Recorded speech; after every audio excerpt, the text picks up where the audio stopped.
How's it going, Yankee fans? Welcome back to Fireside Yankees with your boys, Alex and Ryan. So, Bob Nightingale of USA Today dropped a report last night talking about the Yankees. Obviously, they didn't get Corbin Burnes because they didn't want to give up Spencer Jones, but that doesn't mean they're out of contention for a guy like Dylan Cease. I also want to discuss Shane Bieber because Driveline just dropped a really good kind of video describing kind of where he's improved this offseason. His velocity is back. The break on his curveball is back to where it was when he won the Cy Young in 2020.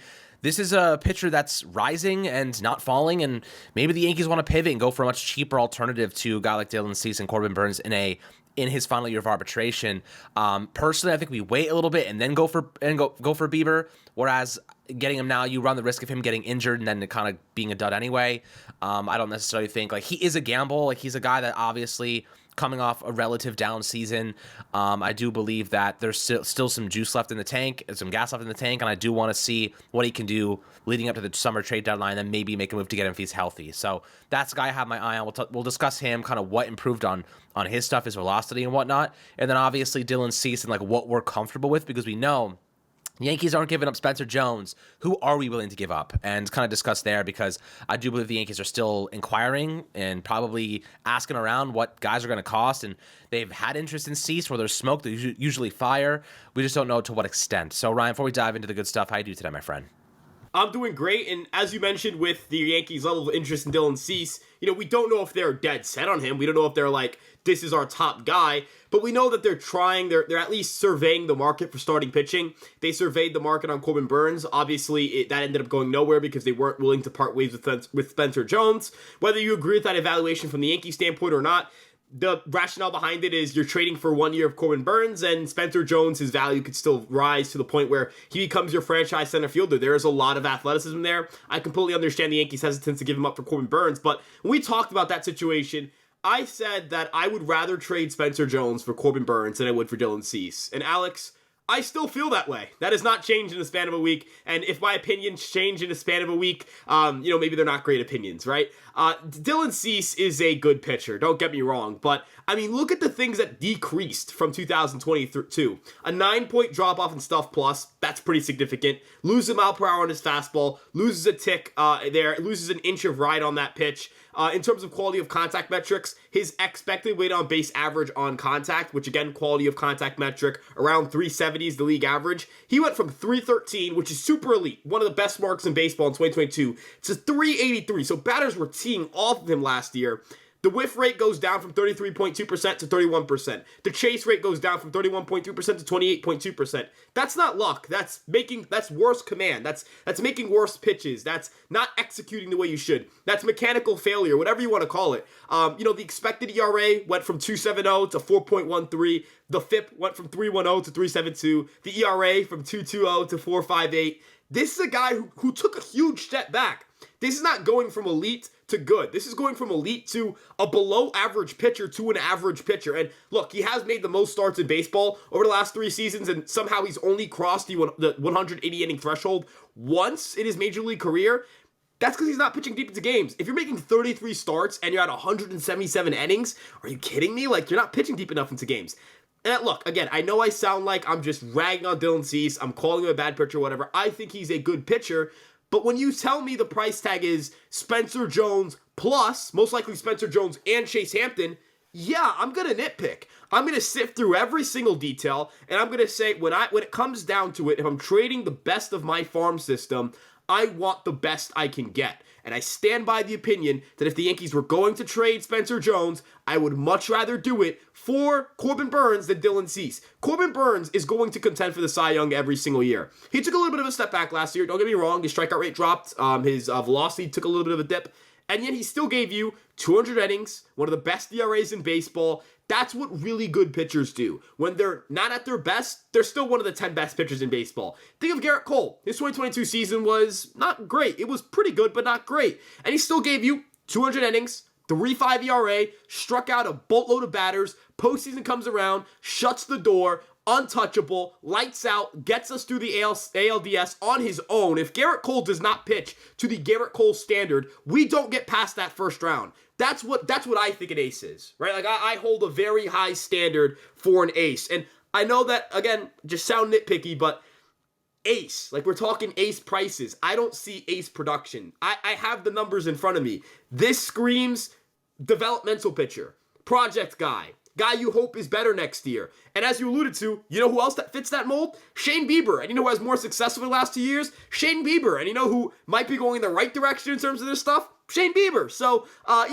not sitting here and saying Shane Bieber's better than Dylan Cease, but what I am saying is every single projection system thinks Shane Bieber will outpitch Dylan Cease. So I think that's pretty telling, Alex. I'm not, again, I think Dylan Cease has better stuff, more upside. I think if you asked me who's more likely to win a Cy Young, I'd go with Dylan Cease, but again, I can't get around.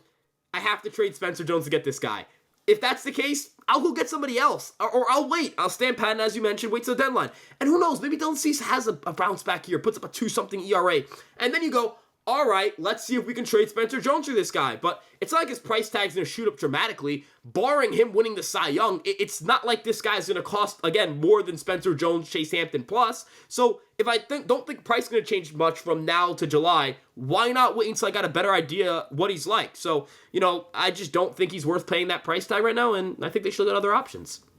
I 100% agree. Look, Dylan Cease is a great player. His stuff fell off a bit last year. Now, the truth is, the Yankees, there's no way around giving up Spencer Jones or Dominguez for Dylan Cease. That's who they want. The reason the Yankees didn't get Corbin Burns was because they were unwilling to give up those two guys. Why all of a sudden would they decide, you know what, now we're willing to do it. Now we're going to do it for Dylan Cease, who's coming off a down year, whereas Corbin Burns was coming off another elite season.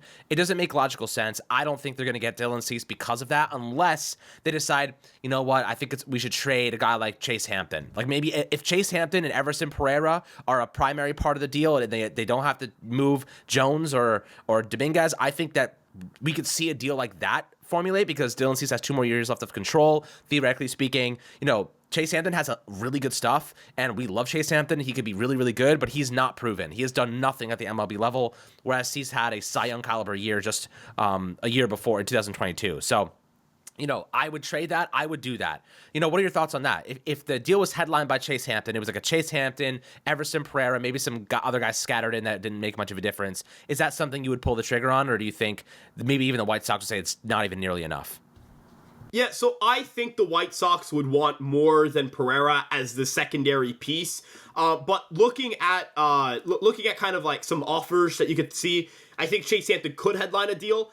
I think a player that we could see, if the Yankees were to make a deal, and I just don't think they're going to trade for Dylan Cease before the season starts. That's just my opinion. Maybe Roderick Arias is that secondary piece, that second guy you throw in the deal. He's a little bit farther away. The Yankees have a lot of infield depth. It kind of makes sense for the Yankees, right? Like, Roderick Arias is a really good prospect, don't get me wrong, and he has a lot of upside, and you could regret trading him, but he's not helping you right now, and he's not helping you next year, and he's probably not helping you the year after that. I think Schmidt, you could dangle him in a deal because you might not need Schmidt as much with Dylan Cease in the trade. And then you throw in, a pitcher, maybe it's a lower level prospect. Maybe it's a guy like Yoendrys Gomez, who's, major league ready and can help the White Sox right now. It kind of depends on what they're looking for. I think that kind of 4-player package would make sense as an offer. Do I think the White Sox say yes to that? No. And do I think the White Sox should make a trade for Dylan Cease without Spencer Jones? No, right? Like, I'm going to be honest with you guys. Again, I don't think he's I don't think he's a stud. I don't think Dylan Cease is a stud right now, but the potential's still there. The chance that he becomes one again is still there. I think you hang on to his value. I think that kind of makes sense from their perspective. You kind of see what he does. If you really do believe he's going to get better next year, or this upcoming season, excuse me, you got 2 years of control, not just a year and a half, 2 full seasons. You've got a little bit of time to wait. I don't think the White Sox are going to force themselves to make a trade.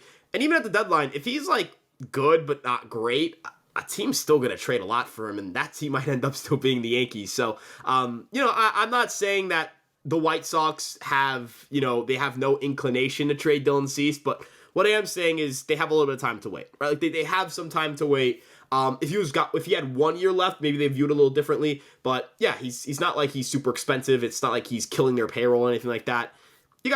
I understand why they would ask for Spencer Jones and hold on to that price point. But if they were ever to slide off of it, and if the Yankees want to make an offer that didn't have Spencer Jones, again, Roderick Arias, Chase Hampton, Clark Schmidt, and I'll say Yoendrys Gomez just to give a formal fourth guy, I think that would be a pretty good offer. you get a guy, again, Roderick Arias could be, like, he could be one of those top prospects in baseball. I mean, he's ranked as a top 100 prospect in a couple outlets.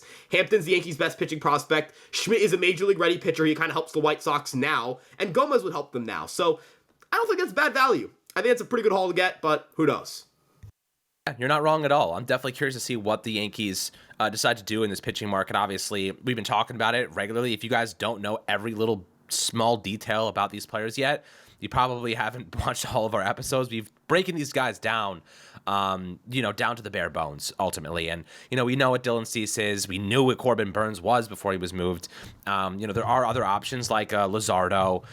You could look in that direction. He also has his fair share of injury history. So right now, Ryan, my preference, wait, make sure the guy is healthy, acquire them over the summer. That's what I think is the right move to do because the Yankees offense on paper is elite. If those guys stay healthy, they're going to have one of the best offenses in the game.